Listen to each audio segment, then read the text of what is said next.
Welcome to the Thinking Abyss podcast, a philosophical journey through consciousness, reality, and the phenomena that challenge our understanding of existence. From ancient wisdom to cutting-edge theories, we explore where philosophy meets science and curiosity leads to the edge of the unknown. I want to start this whole thing with a feeling. Let's just, pause for a second and think about the last day or two of your life. Okay. Think about the news you consumed, the things you saw while scrolling, the arguments you might have overheard or even gotten into. Right. Did you at any point have this sinking, slightly nauseating feeling that you couldn't actually tell what was real anymore? Oh, constantly. It's a pervasive feeling. It is, isn't it? Like Yeah. You see a video, but you hesitate. You read a statistic, and you just assume it's manipulated. You hear a quote, but you immediately wonder if it's taken out of context. It's a sense of groundlessness, a vertigo. Vertigo is the perfect word for it. It feels like the floor is just tilted about 5 degrees all the time. People keep throwing around this term post-truth. We're living in a post-truth era. And honestly, it sounds terrifying. It sounds like we've crossed some kind of invisible line where facts just don't matter anymore. Right. But is that actually true? Or is this just us being, a little dramatic because we're tired of arguing on the internet? It's a bit of both, but mostly I think it's a misunderstanding of history. If we're going to start this exploration, we really need to do a serious reality check. Okay. The idea that we used to live in some golden age of truth, where everyone agreed on the facts, politicians never lied, and the news was purely objective, that's a fantasy. So it never existed. It's nostalgia for a time that never existed. Not really. So we've always been liars. We've always been confused. We have always lied to each other. I mean, propaganda isn't new. Political spin is definitely not new. Yellow journalism, religious deception, wartime misinformation, these are as old as civilization itself. That's somehow comforting. It is, in a way. If you go back to the Roman Empire, you have political figures minting coins with false claims of victories just to sway public opinion. That's ancient fake news. Exactly. They didn't have social media. They had copper currency. But the intent, the goal, was precisely the same. So we aren't the first generation to be duped. It's just our turn. We are not. And, there's a very specific historical parallel that I think is really useful here because it helps frame exactly where we are right now. Wow. Think about the printing press. The printing press. The thing that saved humanity. The thing that gave us science and the Reformation and modern democracy. Eventually, yes. That is how we remember it now, centuries later, with this nice, clean narrative arc. But that's not how it went down at the time. Not at all, initially. When Gutenberg first fired that thing up, it was absolute chaos. We celebrate it as the great democratizer of knowledge, which it was. But when it first appeared, it didn't just give people Bibles and scientific texts. You gave them other things. It unleashed a massive flood of pamphlets, libels, conspiracy theories, utter fabrications. So it was the social media of the 15th century. Very much so. Before the printing press, information was controlled by a tiny elite. The church, the crown. Suddenly, anyone with a press could print a pamphlet saying the king was a demon or the local merchant was a witch. And there was no one to stop them. It destabilized governments. It inflamed religious wars across Europe for 2 centuries. It took society a very, very long time to develop the institutions like journalism standards, peer review, library systems to manage that flood of information. That is a fascinating way to look at it. We aren't at the end of truth. We are just in the chaos phase of a new technology. Exactly. When people say we're in a post-truth world, I always want to ask, compared to when? Compared to the religious wars of the 1600s, compared to the propaganda of the Cold War. Right. We're in a disruption event. The old gatekeepers are gone, and we haven't built the new rules yet. Okay, so history is full of lies. I get that. But you can't deny that this feels different. It feels heavier. It feels faster. Oh, you are absolutely right. It is different. Yeah. While lying is ancient, something genuinely new is happening right now. It isn't just that there are more lies. It's something else. It's the scale, the speed, and the mechanisms. The mechanism. What do you mean by that? The tools available to fabricate convincing falsehoods have reached a qualitative threshold. It just changes the nature of the problem entirely. We aren't just facing a liar standing on a soapbox anymore. Wow. We are facing a world where the very infrastructure we use to distinguish truth from falsehood, our trusted institutions, our shared facts, even our own eyes and ears, is being systematically eroded. That is the scary part. That's the vertigo. Okay. It's not just that the content is fake, it's that the tools we use to check the content are breaking. Yes. If I can't trust the news, and I can't trust the video I see with my own eyes, and I can't even trust the search engine results, what do I trust? Precisely. And this is why we need to shift our perspective for this discussion. This isn't just a political problem. It isn't just a tech problem or a media problem. What is it then? At its deepest level, this is a philosophical problem. The philosophical problem. We're going to fix the internet with philosophy. We have to try. Because it's a crisis of epistemology. Okay, let's unpack that. Epistemology. That is a heavy word. I feel like I'm back in college staring at a whiteboard hoping the professor doesn't call on me. It's simpler than it sounds, really. Epistemology is just the branch of philosophy that's concerned with knowledge. It asks the really basic questions. Like what? What is the nature of knowledge? What are the sources of knowledge? What are the limits of what we as humans can actually know? So it's asking, how do we know what we think we know? Exactly. What justifies our beliefs? When should we trust other people? When should we be skeptical? Philosophers have been asking this since Socrates sat in the Athenian market asking people if they actually knew what justice was or if they just believed what they were told. And now we all have to be Socrates. Well, today, these aren't just academic questions for people in togas. These are survival questions. They are practical, everyday problems. That's our mission for this conversation, then. We aren't just going to complain about misinformation. We're going to try to build a kind of survival manual for the mind. I like that. A survival manual. We need to move from asking the big abstract question, what is knowledge, to a much more urgent one. How do we get knowledge in a world that is practically designed to prevent us from finding it? That is the goal. We need to audit our own brains. We have to look at the tools we're using to think. So let's start at the very bottom, the basement level. If we're going to talk about a crisis of knowledge, we have to agree on what knowledge actually is. What does it mean to know something versus just believing it? This is the million-dollar question, and the classic definition, the one that goes all the way back to Plato, is called justified true belief. Justified true belief. JTB. Sounds like a sandwich. It's a very rigorous sandwich. According to this framework, to say you know something, 3 things have to be in place. Okay, what are they? First, you must believe it. You can't know something if you think it's false. That's the easy one. Right. Obvious. Second, it must actually be true. You can't know that the moon is made of cheese because, well, it isn't. You can believe it, but you can't know it. Okay, that covers the true and the belief. Yeah. So what about the justified part? That sounds like the important one. That's the kicker. That is where most of us fail today. You must have good reasons for your belief. Lucky guesses don't count as knowledge. Give me an example of a lucky guess. Okay, if you buy a lottery ticket and say, I just know I'm going to win, and then you happen to win, you didn't actually know it beforehand. Right. I just got lucky. You just had a true belief that turned out to be right by pure chance. You lacked justification. You had no evidence, no proof, no logical chain leading to that conclusion. You just got lucky. So knowledge requires evidence. It requires a tether to reality.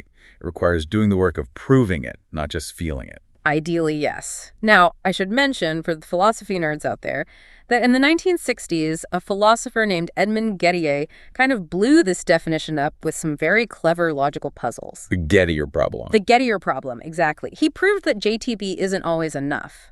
But for our purposes, for the practical crisis we are facing today, the JTB model is a really good starting point. Why is that? Because the problem we face isn't these high-level academic logical loopholes. The problem is that the practical avenues for getting justification, for checking if something is actually true, are collapsing all around us. And this brings us to the core of the problem. Our source material for this lays out what it calls the 3 pillars of knowledge. Right. These are the 3 main ways humans have historically gathered information: perception, reason, and testimony. And every single one of them is currently under attack, a systematic assault. Let's start with the first one then, perception. Seeing is believing. This has always been the bedrock. I saw it with my own eyes. For most of human history, direct sensory experience was the gold standard of evidence. You couldn't really argue with it. No. If you saw a person standing in the town square shouting, you knew they were there. Faking perception at scale was, for all intents and purposes, impossible. You couldn't just hallucinate a person into the town square for everyone to see. You could lie about what they said later, sure, but you couldn't fake their physical presence. Exactly. But that core assumption that seeing is believing is now obsolete. We have to talk about deepfakes and generative media. I feel like everyone knows about deepfakes now, but I don't think we fully processed what it means. We treat it like a novelty. Look, the Pope is wearing a puffer jacket. It's funny. It is funny, but we haven't processed the trauma of it yet. We are talking about technology that can generate video footage of real people saying and doing things they never said or did. The quality is getting scary good. It's becoming indistinguishable to the naked eye. And audio deepfakes are even easier. You can clone a person's voice from just a few minutes of sample audio. I saw a clip the other day of a world leader declaring war, and it looked completely real. My heart actually stopped for a second. It turned out to be AI generated, but for that split second. And that split second is where the danger lies. But there's a deeper, more insidious danger here, something the philosophers and tech theorists call the poisoned well effect. Okay. Some people call it the liar's dividend. The danger isn't just that you will believe a fake video. The real danger is that the mere existence of this technology allows anyone to deny reality. If a politician is caught on tape doing something illegal, taking a bribe, saying something racist, they can now just say, that's a deep fake. And because we know deepfakes exist, that doubt is now plausible.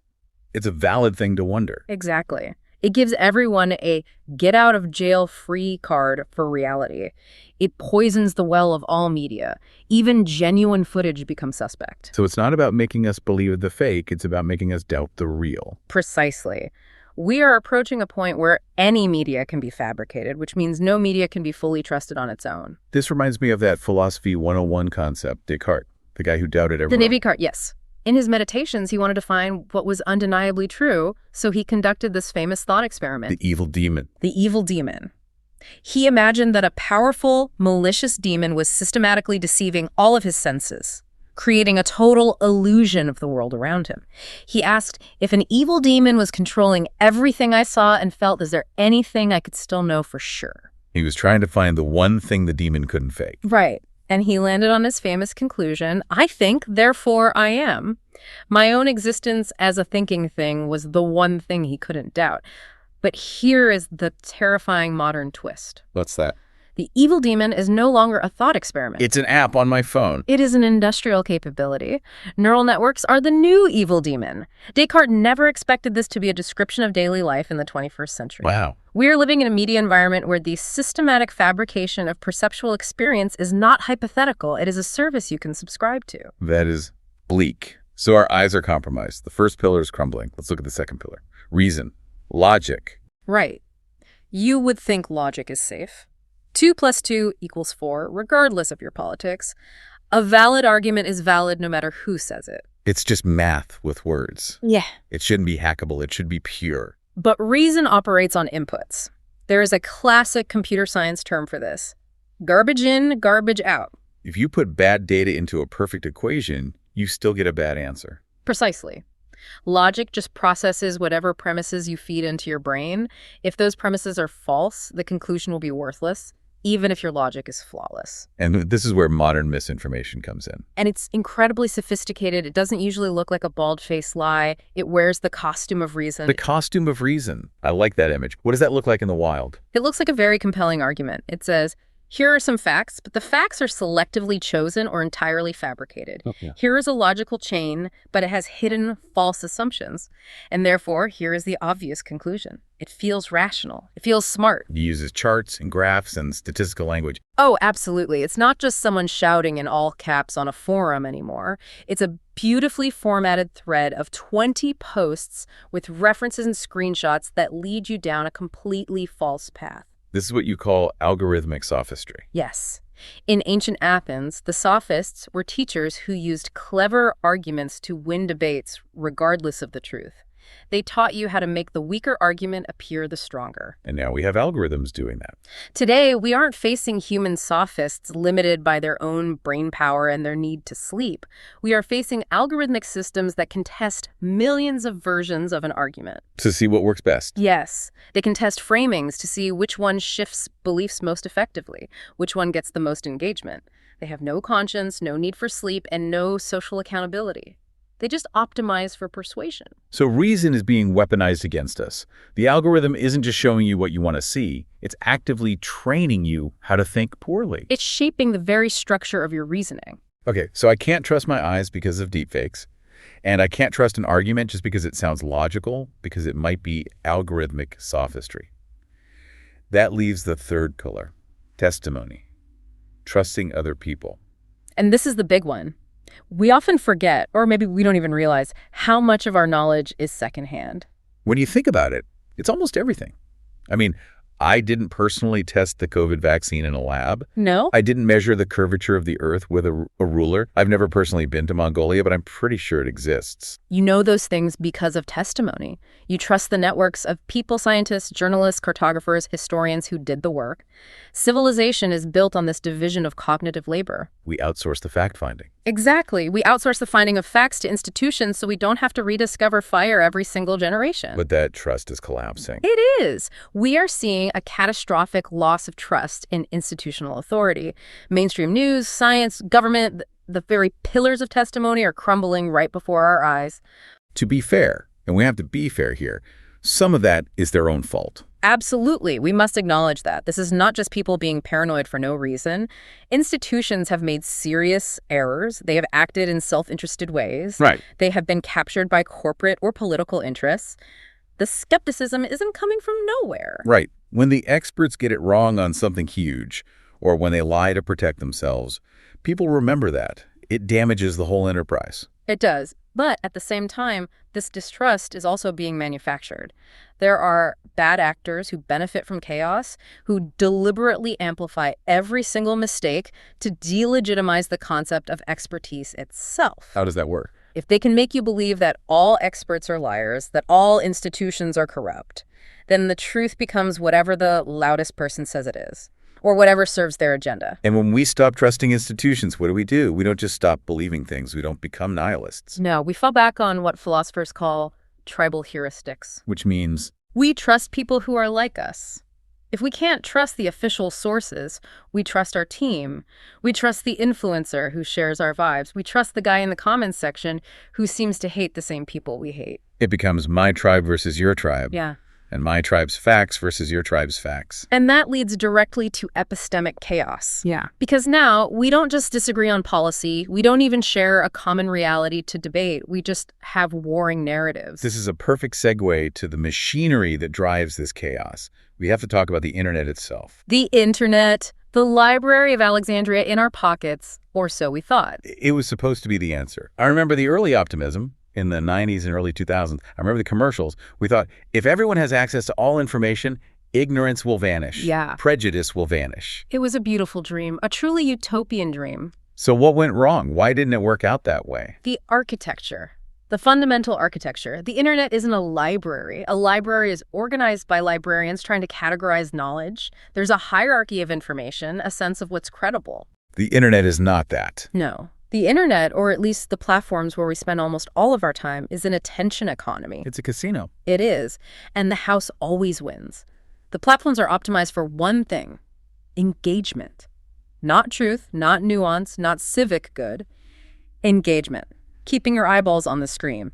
And unfortunately, human psychology dictates that truth is often, well, it's boring. Nuance is boring. It's complicated. Doesn't go viral. No. Their evil goes viral. Outrage spreads, novelty spreads, confirmation of what you already believe spreads. Those things spread like wildfire. So the algorithms, which just want to keep you scrolling to show you ads, prioritize content with high emotional charge. They are engines for bias confirmation. Perfectly put. They find what you already believe and they give you a more extreme version of it. This brings up a concept from the source material that I found really helpful. The difference between an epistemic bubble and an echo chamber. I always thought they were the same thing. They are often used interchangeably, but the philosopher C, Tinguinen, draws a crucial distinction between the two. Okay? Huh. An epistemic bubble is just a lack of exposure. You live in a social bubble where you just haven't heard the other side's arguments. It's largely accidental. So if I only follow people who love cats, I might live in a bubble where I don't realize some people are allergic or, just prefer dogs. Right. And the cure for a bubble is simple. Pub it. You expose the person to the other information. Hey, look, dog lovers exist. And the person in the bubble goes, oh, I didn't know that. Thanks for telling me. But an echo chamber is different. An echo chamber is malicious. It's a social structure where you have been actively trained to distrust the other side. Ah, So it's not just a lack of information. No, it's a form of indoctrination. It's not just that you haven't heard the counter-arguments, it's that you have been inoculated against them. You are told those people are lying, or those people are evil, or those people are brainwashed. So if I'm in an echo chamber and you show me opposing evidence, I don't go, oh, interesting. Yeah. I go, get that fake news away from me. That's propaganda. Exactly. In an echo chamber, exposure to opposing views actually reinforces your distrust. It becomes proof that they are trying to trick you. That is why simply showing people the facts so often fails. If someone is in a chamber, facts look like attacks. They feel like personal attacks on their identity. And then we have search engines. Yeah. Great fallacy of just Google it. We treat Google like this neutral oracle, but search results are curated. They're curated by SEO, search engine optimization, by commerce, by your own search history. It's not a neutral survey of evidence? Not at all. It is a mirror reflecting what the algorithm thinks you want to see or what someone has paid for you to see. And now, as if that weren't enough, we have to throw gasoline on this entire fire. Artificial intelligence. Yeah. LLMs, ChatGPT, Claude, all of them. This is the new frontier. This is the next disruption event. I use these tools. They're amazing. They help me work faster. But the source material calls them testimony all the way down. What does it mean? Think about how an AI like that works. It doesn't have eyes. It doesn't have ears. It has never experienced the world. It doesn't have a body. It's just text. It has only read text. Trillions of words of it. The vast corpus of human writing on the internet. When it answers you, it isn't checking reality. It is predicting the next plausible word based on the patterns of human language it has ingested. It's like a super advanced parrot that has read every book in the library but understands none of them. That's a very fair analogy. It's a probabilistic engine, a mimic. And this leads to two huge problems for our epistemology. First, the cost of bullshit. Excuse the language, that's the technical term. Effectively, yes. In philosophy, bullshit is different from lying. A liar knows the truth and tries to hide it. A bullshitter doesn't care about the truth at all. They just want to be persuasive. And AI is a bullshitter. It's the ultimate bullshitter. It produces authoritative-sounding text at zero marginal cost. You can generate 1,000 fake news articles or fake scientific papers or fake product reviews in seconds. It used to take time and effort to write a fake story. You had to be a human with a keyboard. Now you just push a button. Exactly. And the second problem is hallucination. AI creates plausible but completely false statements with total unwavering confidence. I've seen this myself. I asked an AI for a biography of a semi-famous person, and it invented a completely fake award they had won. It sounded so convincing. It gave the year, the name of the award, everything. And that is the decoupling. This is the core of the philosophical crisis. Historically, if someone spoke fluently, used good grammar, cited specific details, and sounded authoritative, Those are good signs. they were reliability cues. Yeah. They signaled that this person probably knew what they were talking about. Smart-sounding people were usually, at least somewhat informed. AI has broken that link. Completely severed it. It can produce text that has all the markers of high intelligence and truth fluency, structure, detail, but is completely detached from reality. We can no longer use sounding smart as a proxy for being right. So let's just recap the situation here, because it's a lot. We can't trust our eyes because of deepfakes. We can't trust logic because of algorithmic manipulation. We can't trust institutions because of the collapse of authority. We can't trust the internet because of the attention economy.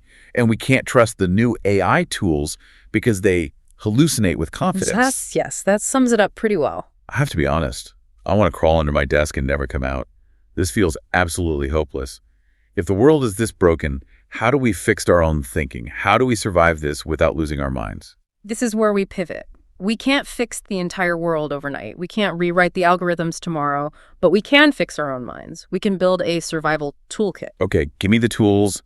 How do we navigate the chaos? What's tool number one? The sources suggest 5 philosophical solutions, and the first one is a major mindset shift: calibrated uncertainty. Calibrated uncertainty. What does that look like in practice?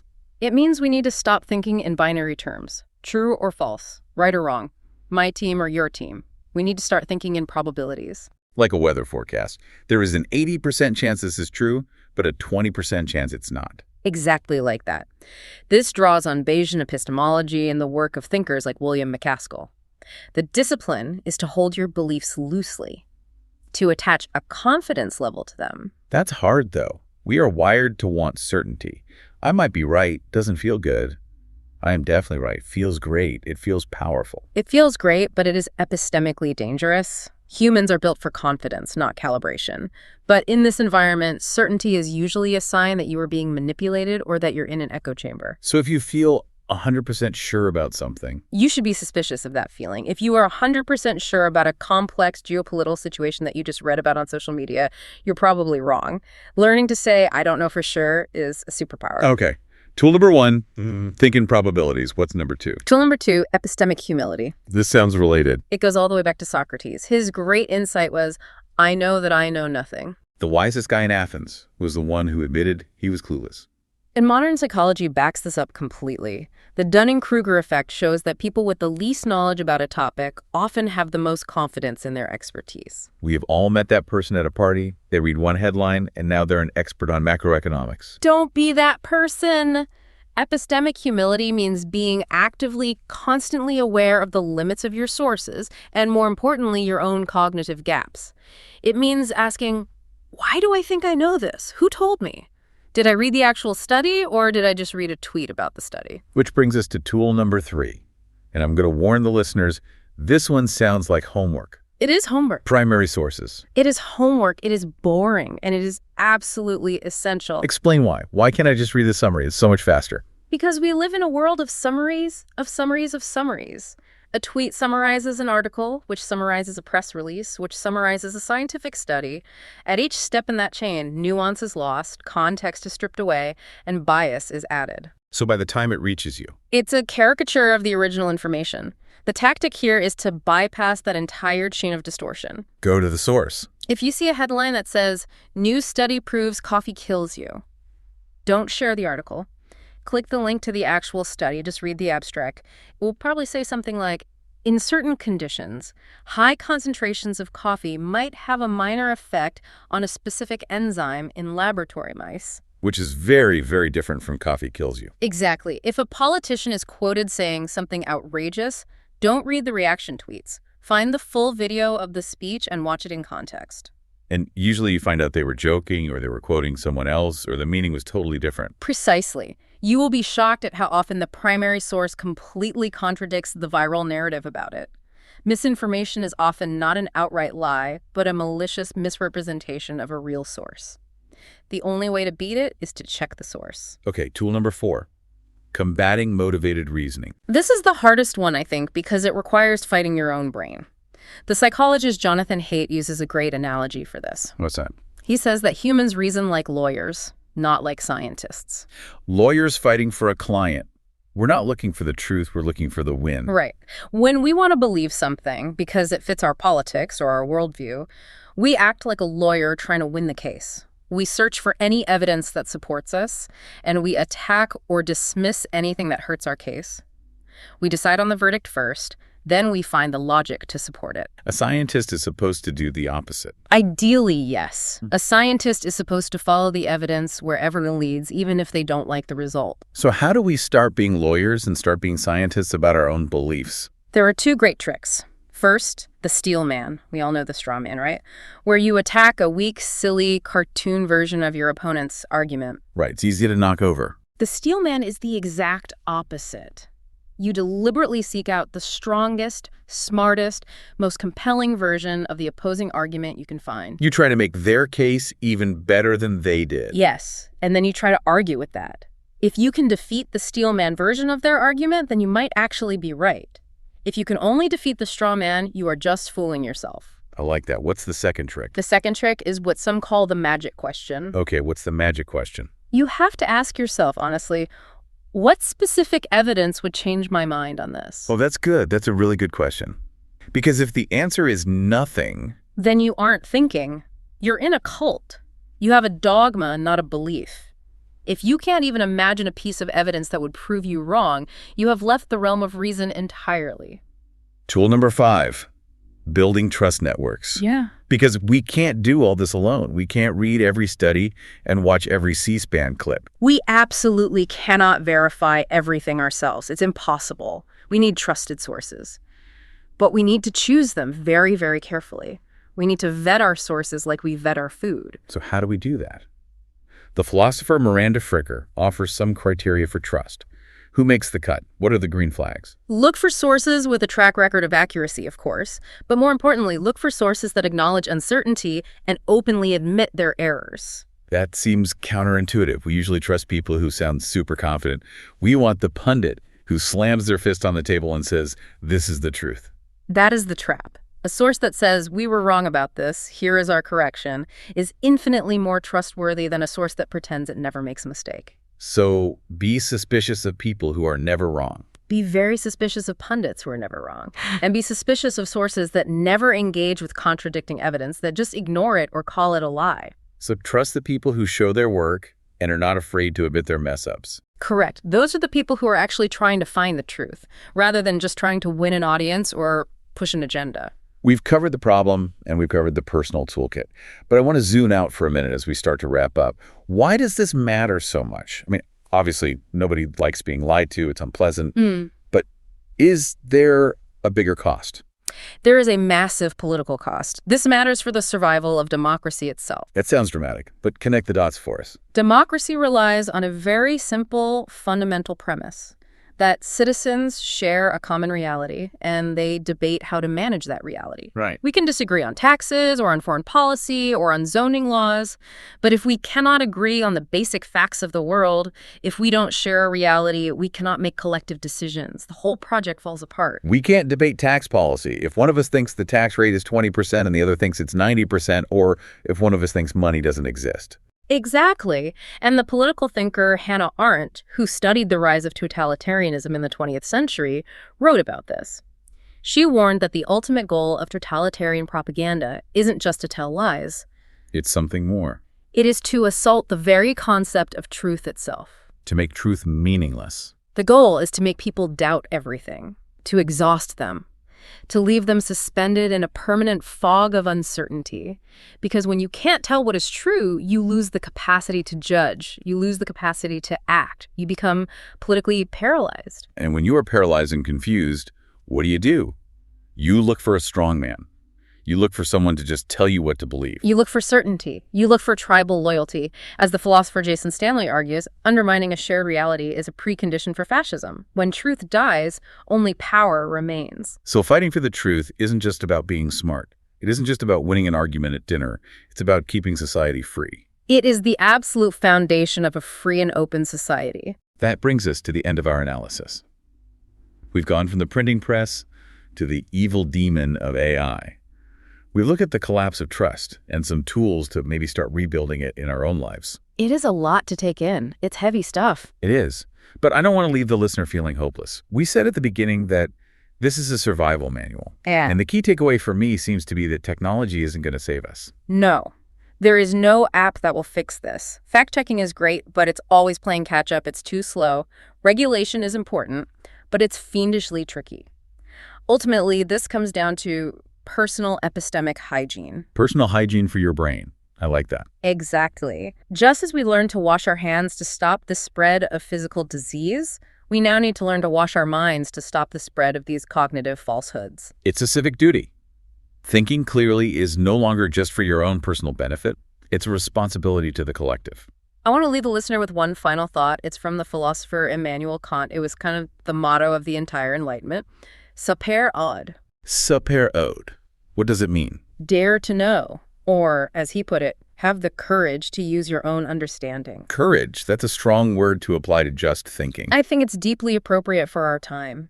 Yeah. In an age that is designed to exhaust our critical thinking, in an age of comfortable lies and algorithmic distractions, actually doing the work to find the truth, checking the source, questioning your own bias, sitting with uncertainty, that is a genuine act of intellectual courage. So to everyone listening, be brave, do the work, dare to know. Thanks for joining us for this exploration. Thank you.